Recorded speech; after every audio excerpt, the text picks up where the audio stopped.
Le monde de la rédaction freelance est en pleine ébullition, c'est peu de le dire. On a l'intelligence artificielle qui débarque et qui semble tout balayer sur son passage. Du coup, beaucoup de rédacteurs se demandent, et c'est légitime, est-ce que notre métier a encore un avenir?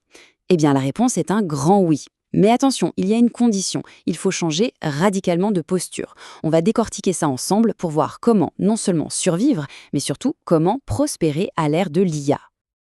Alors, voilà notre feuille de route. On va commencer par regarder le contexte, le boom du freelancing. Puis, on va définir ce qu'est vraiment le copywriting.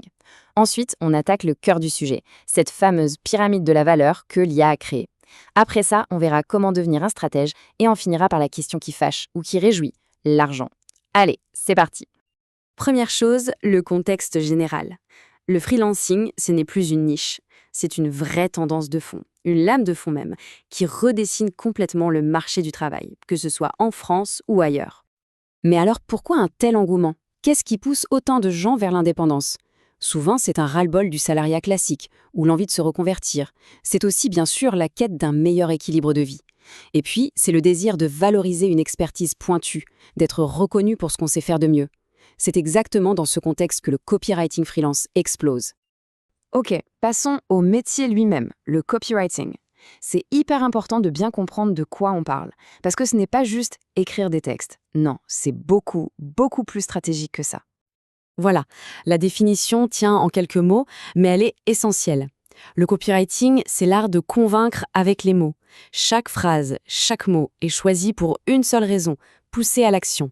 Un achat, une inscription, une prise de contact. Le but n'est pas juste d'informer, le but c'est de convertir. C'est toute la différence. Et concrètement, on en trouve où du copywriting? Eh bien, absolument partout. Sur les pages de vente qui nous donnent envie d'acheter, dans les emails qu'on reçoit tous les jours, les pubs qu'on voit défiler sur les réseaux, et même les scripts des vidéos qu'on regarde. C'est vraiment la colonne vertébrale de tout le marketing digital d'aujourd'hui.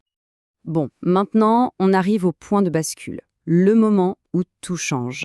L'arrivée de l'IA a mis un grand coup de pied dans la fourmilière et a complètement redéfini le marché.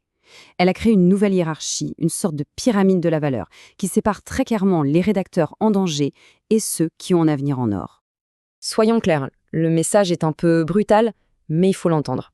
Vendre du texte au kilomètre, c'est-à-dire de la production de contenu un peu basique, à bas prix, ce métier-là est en voie de disparition.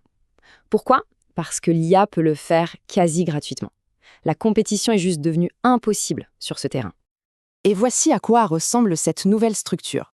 Tout en bas, dans la zone rouge, la zone de danger, on a le rédacteur web SEO, payé pour produire du contenu.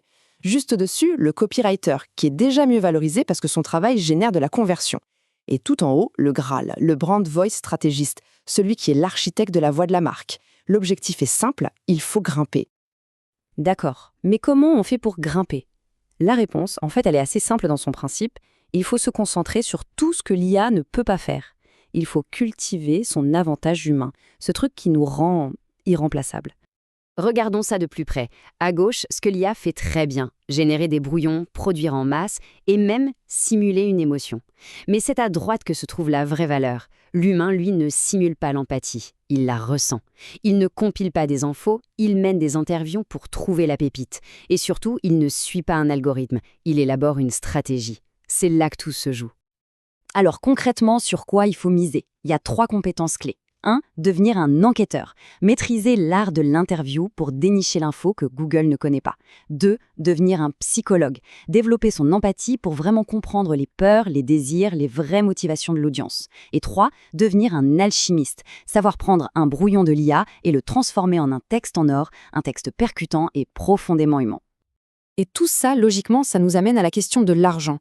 Parce qu'il y a un monde, un véritable gouffre entre facturer des mots et facturer de la valeur, c'est-à-dire des résultats concrets. Voilà le tarif moyen pour un rédacteur qui est en bas de la pyramide, dans la fameuse zone de danger. On tourne autour de 200 € par jour. C'est la réalité du marché pour la production de contenu de base, un marché qui est constamment tiré vers le bas. Et maintenant, regardez le contraste. Un copywriter stratège, tout en haut de la pyramide, peut facturer plus de 700 € par jour.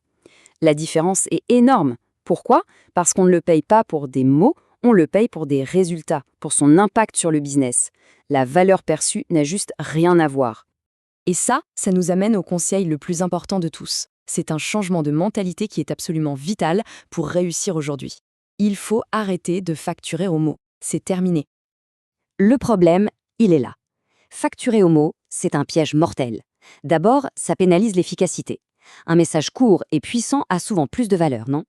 Et surtout, ça nous met en concurrence directe avec une IA, dont le coût par mot est de 0 euros. C'est une guerre qu'on ne peut pas gagner. Il faut facturer la stratégie, le projet, les résultats.